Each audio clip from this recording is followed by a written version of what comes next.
Hi, Freedom fans. Welcome back to another vlog episode. This is episode 40. I cannot believe we are already at 40 episodes.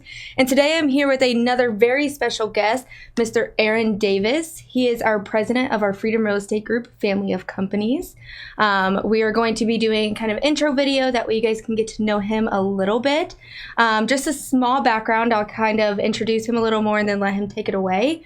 But Aaron actually came on with one of our sister companies, Independence Property Management, aka IPM, if you hear that come up at all during this conversation, as an operations consultant, and he was just absolutely amazing. And we somehow were able to talk him into staying with us now full time. You want to speak on anything like that before we get started? Yeah, sure. So, hi everybody. Caitlin, thank you for hosting and interviewing this little conversation.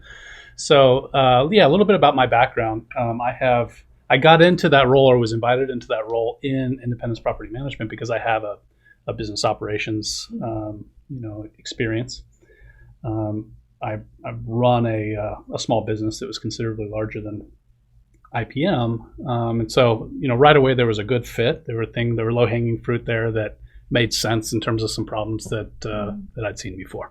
Right. So I always kind of like to differentiate problems between good problems and bad problems. The bad ones are the ones you don't know how to solve. Yeah. The good ones are the ones you have a recipe for, right? Right, so I had a recipe for a few of those things that were ailing us, and we were able to make some great improvements. So anyway, it was a fun way to enter the organization. It really is the product that we're selling as our turnkey investment product. A big part of what our investors ask us is, how is that property going to be managed? So, it was a good place to start learning the customer's experience as part of the whole Frigg family. It's actually interesting that you say that. Thinking of how I got started, I started with another one of our sister companies, Cash for Ohio Houses. And so it was probably different on how we learned about the operations of all the companies and how they intertwine. Going back now, I wonder how different it would have been if I would have started in IPM to see the difference. I think it would have been cool. Yeah, it's like game. It is the same end game. We all figured it out. It's not an enormous enterprise here. Right. It's a pretty small business, but my entry into the organization or the family of companies kind of maps my ideology about how to start optimizing a business. Which is, you start with the customer's experience. Yeah. Right? When the customer's experience, and I didn't invent that. I mean, Bezos is saying that, and everybody who's putting out memes and blogs and whatever about business is saying that. So, when you start with the customer and then kind of work backwards in terms of how the business should run, you're going to create a better experience for the people who are paying your bills. Right? Absolutely, yeah. And there's been a huge change already, and a lot of good things are moving. So, definitely appreciate it. Glad I could pitch in. Of course. So I'll go ahead and jump in with who is Aaron Davis. We kind of already got into a little bit. Do you want to elaborate on that a little more? Sure. So like, as a human being, as a person, I'm a family man, father of 4. My oldest is 22 and my youngest is 4. So pretty good spread between a couple of adult children and a little dude again. So I get the benefit of being both an old dad and a young dad. Got to enjoy both of those things. Coach soccer, play a little disc golf, okay. all the things, right? Professionally, I kind of got my start in leadership in IT recruiting and headhunting, kind of segued into, sales, and then large enterprise talent acquisition. So I've run some large departments for large companies. And also, after that, ran professional services for a software shop. So became Senior Professional of Human Resources, Certified Scrum Master, MBA, acronyms. Right. It's interesting, all those acronyms put together, the Scrum methodology that is heavily utilized today in software shops is really useful in business across the board. I've pulled more from that little body of knowledge than everything else put together, right, in terms of what we could apply here. So absolutely, that's been a fun background to translate then into the real estate investment world. Yeah, so we're kind of answering a lot of questions right at the beginning of this, which leads into the next question that I have, which is when and how you got started with Freedom Real Estate Group family of companies. So when exactly did you start? Okay, so I think I came on as a consultant in May. Okay. May of 2021. Mm-hmm. It took almost no time at all before my curiosity about other parts of the organization. Mm-hmm. Here's the thing, there is all the handoffs matter, right? Like all the interactions with the customer, all the interactions with the family of companies that interact together, they matter, they impact. So there is no way to completely isolate what any one of us does. Right. Absolutely. So, even recording this, right? Like it has all kinds of implications on everything else. Right. And, I'm kind of a business integration person, right? As an operations kind of guru or a leadership guru or whatever, I'm always curious about how things interact. So I accidentally started sticking my nose into other stuff sooner than later.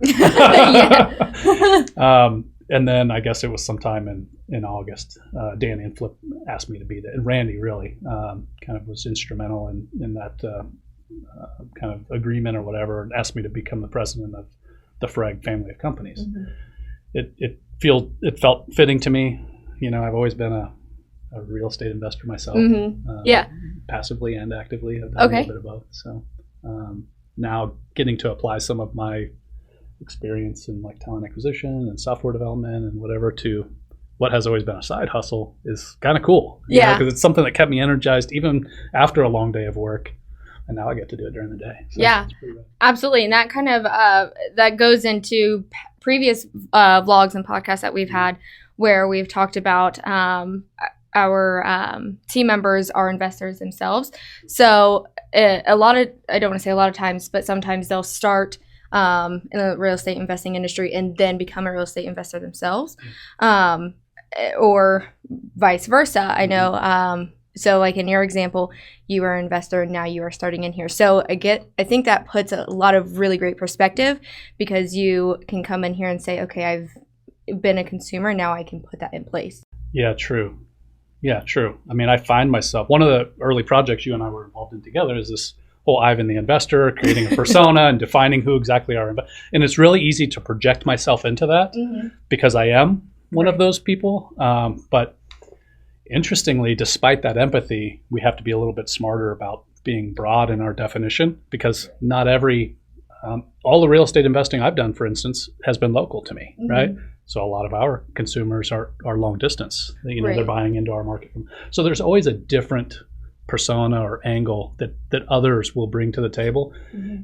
All that said, it certainly helps. When you've been through it a couple of times yourself, I've done flips and sold them retail. I've done acquisitions and flips that then I rented and utilized for passive income. Mm-hmm. And then I've acquired tenanted property as a passive income. So I've done all the work myself. I've hired it all out. So I've done a few different versions of real estate investment. Right. Not at the volume we do here for our customers, but enough to have some perspective and some empathy for who our customer is. Right? Absolutely. That, again, intertwines with the next question I had is, have you always wanted to be in the real estate investing industry? Yeah. So it wasn't a childhood dream, right? Like I wasn't like one day. Interestingly, if you do indulge me a little bit and go back to my childhood, we were renters as a kid, right? And so I was always a little bit envious of my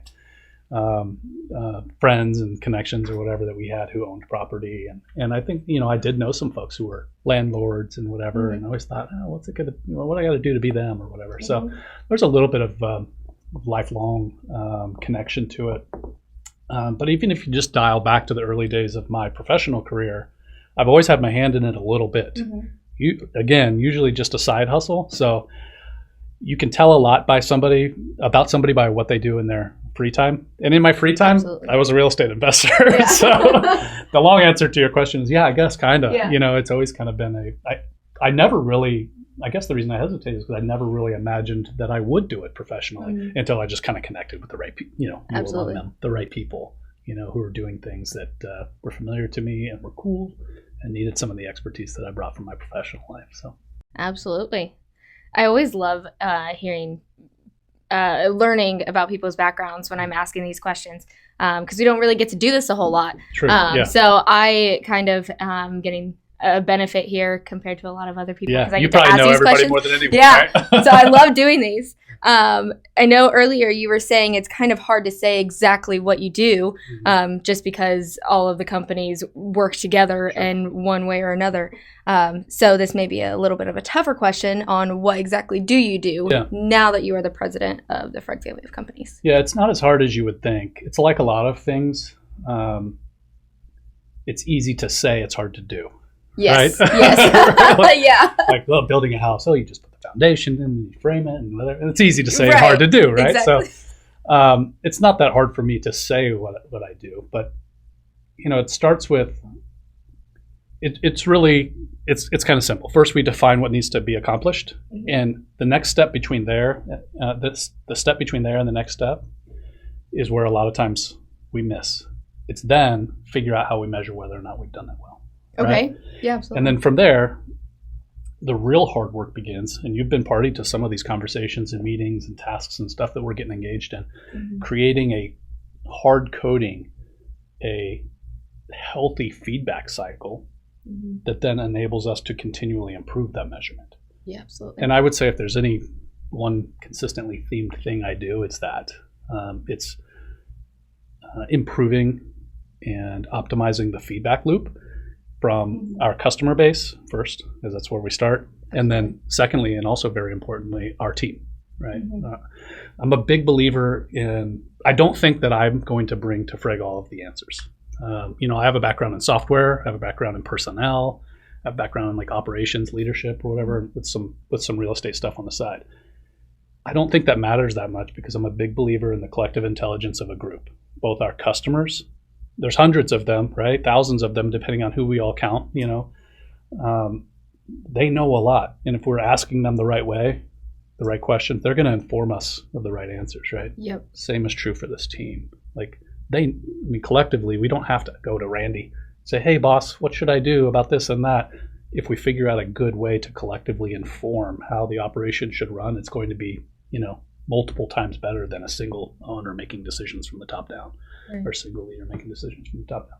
So a big part of what I do is figuring out how to qualify and translate the voice of the stakeholders that have the bigger body of knowledge that informs how we do things. Right, absolutely. Sounds real simple, right? Right. No. It's tricky though, because people are hesitant, to speak up and say, hey boss, I don't like the way that's done. Or, hey, thanks for selling me that. You know what I mean? Like, customers don't tend to inform you how to run a great business. If they don't like something, they go elsewhere, right? So figuring out how to get that voice heard in a meaningful, contextual way is a big deal. Yeah, absolutely. And for those of you, that reminds me, for those of you who are watching this, if you guys ever have any suggestions or questions or anything, please put it in the comments below or email us, call us, and we will be glad to answer that. Amen. Even if we do it, even if we end up keep coming up, we could even do a vlog or podcast episode on it. So please, we do appreciate your feedback, and we study it and figure out how we can better not only ourselves but also the company. That's right. Segment there. We're listening. Yes, absolutely. Turning things a little bit, you kind of already touched base on this a little bit in your free time. What else do you like to do? I know you mentioned soccer and disc golf. Yeah. So I'm an avid disc golfer. I'm not very good at it, but I enjoy playing. My boys play, so my older boys, so I'd like to play with them.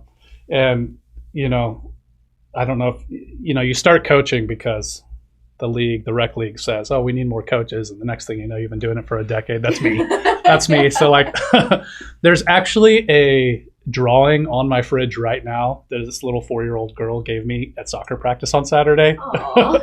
Coach. And she drew this picture for me, and her parents told me all about it. And so it's a pretty charming, endearing thing. It's easy to get addicted to. You know what I mean? Yeah. Those poor children, they think I'm great. I'm like one chapter ahead of them. You know what I mean? Like, I don't know the curriculum like that great, but they're 4. So yeah, anyway, I get out there and run some laps with the little kids and teach them how to dribble the ball and take shots. And that's a lot of fun. Honestly, a lot of my, when you become a parent, your life stops being about yourself completely, and it starts kind of and I've been a parent for so long, since I was 21. So then your life kind of takes shape based on what you're facilitating and enabling and helping your kids accomplish and that kind of thing. So, but your friends become other parents and whatever else, right? So yeah, absolutely. So a lot of those things, it's just, I've got older kids that are now growing up and I'm like helping them get their careers going, figure out their school, income, finance, life situation and whatever. And then I've got this little dude. So we literally, my wife, his mom, took him and delivered him to preschool for the first time today. Today was his first day of school. Oh, I hope he does well. I hope he has a good day. Yeah, he was excited and nervous, and he was role playing, like his inner voice was like, "Oh, I'm going to pretend to be the teacher," and whatever. It was so adorable. So anyway, that's what precious. I do. You know what I mean? I chase these little guys around, and any given day you can find me, pushing my son down the street on his bicycle and. I love that. Yeah, that's amazing. All right, we're kind of going to keep going on this roll a little bit. If you could have one superpower, what would that be and why? I think I'd want to extend my life. I like learning, so I would say, I want to know everything or whatever, but the aha moments are kind of fun. Mm-hmm. You know what I mean? The transaction of figuring something out is fun and energizing. So I would kind of hate to miss that. Mm-hmm. So I feel better at 40 than I was. I'm 40 something, by the way. Than I was at 20 something. I feel more equipped for the world and have more perspective on stuff. And I certainly don't have all the answers. I'm rarely the smartest guy in the room, but I'm better. You know what I mean? Mm-hmm. And I'll be better, I think, at 60 and at 80 and so on. I just wish I could be better at 220. You know what I mean? So I guess it would be longevity of life or immortality or something. Maybe not immortal, but longevity of life would be great. Yeah. I'd love to go 500-600 years. I don't know about 500, but live longer. Yeah, absolutely. Yeah. Until it got boring. Yeah. Right? Would it ever, though? I don't know. Nobody knows. That's a good question. All right, turning things back. How do you handle stress? That's a great question. I talk to my little 4-year-old about this all the time. Take a deep breath. Focus on what you appreciate. It's crazy how I learned soccer teaching soccer to kids, right? Mm-hmm. When I said I'm one chapter ahead, I'm literally night before, okay, what drills to teach a 5-year-old for soccer or whatever. Oh, right? Yeah. So this is what you do as a parent as well. Mm-hmm. You see your little kid is stressed or he's not taking bad news well or whatever, and you're like, how do you learn these things? You talk to other people and whatever. So I'm learning via teaching, if that makes sense. Yeah, absolutely. I was literally just teaching my 4-year-old how to cope with disappointing news and whatever else. Mm-hmm. And what I was teaching him and learning in the process was to think about the things you're grateful for. And so I will literally say, okay, let's take turn. And usually when he's in a funk, he doesn't want to start. Yeah. So I'll start by saying, I'm really thankful for Mama. He's like, yeah, thankful for Mama. And then we go a few cycles, and by the third thing he's listed, he's in a great mood. And so am I. Oh, good. So anyway, gratitude is so powerful, right? I mean, every time I complain, I realize how unlikely it is that I exist in the first place. Mm-hmm. And then, that I'm healthy and well-fed, you know what I mean? Mm-hmm, so, absolutely. It doesn't take long at all to get your head right. Absolutely. If you start thinking about gratitude, Yeah, I'm going to start doing that. And that's another reason why I love doing this is I get to hear what other people do. And I really, really like that one. That's going to be a takeaway that's going to be my biggest takeaway, I think, for the day. I really appreciate that. So thank you. Sure. Yeah. It's a tough balance between that and ambition, which is essentially founded or rooted in discontentedness, right? Yeah. I don't have enough. I haven't accomplished enough. I don't know enough. And so balancing those two things is tricky. You inevitably run into stresses, right? So then get grounded, thinking about gratitude. Anyway. I love that. Cool. Again, a lot of these are tying into each other very well, which is if you could give one piece of advice to everyone in the world, what would that piece of advice be? Oh, man, we're all doing our best, so just be kind to one another. You know what I mean? Mm-hmm. People are going to disappoint you sometimes. It doesn't mean you need to stick around and tolerate them necessarily, right? But whether it's in business or a customer relationship or product or a personal relationship or family or whatever else, you don't have to tolerate horrible things, but you can be kind and gracious to folks no matter what, right? Yes. So, I mean, to me, that's the again, I reflect back on, like, I'm teaching myself how to be a grown-up by teaching my kid how to be a grown-up. It's this whole, like, Inception kind of mentality thing. And I told him today, as he was getting ready for school, the most important thing you can do is be good to, be nice to other people. And at the end of the day, we make money or we don't make money, we're successful, we're not, we're whatever, all that stuff is secondary in my mind to just being nice to each other. As simple as that is. It seems really simple, but it's hard to do, right? Yeah, no. Sometimes it's hard to do. So if I were asked that, that's the same exact thing that I would say. And I believe Tina also said it, our chief of operations.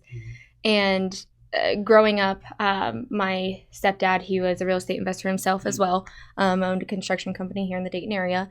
And he always instilled in us when we were growing up, no matter how successful or big you might get, always be kind and give back.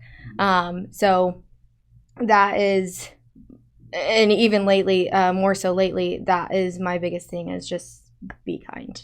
Be kind. That makes me think of to what do you attribute your success? And whatever, if you ask people who are, your father or others or whatever, who've had some measure of success, it's always tempting to say, well, I worked hard, and there usually is some truth to that. And there's also always some truth to the people who rallied around you and were at your disposal to help you in situations where you were in a pinch or you needed advice or somebody to help push you up. So again, that kind of goes back to my philosophy about gratitude kind of being a foundation for your headspace, because there is no self-made person. Nobody's self-made. Yeah. Right? Yeah. Everybody relied on somebody. Yeah. Right? Or everybody enjoyed some good fortune in their life to be where they're at. So try not to pat myself on the back too much. Yeah, no. Helps me be kind to people. Yeah, yeah. All right, well, that is all that I had. I got a lot of really great feedback from you, and I learned a lot.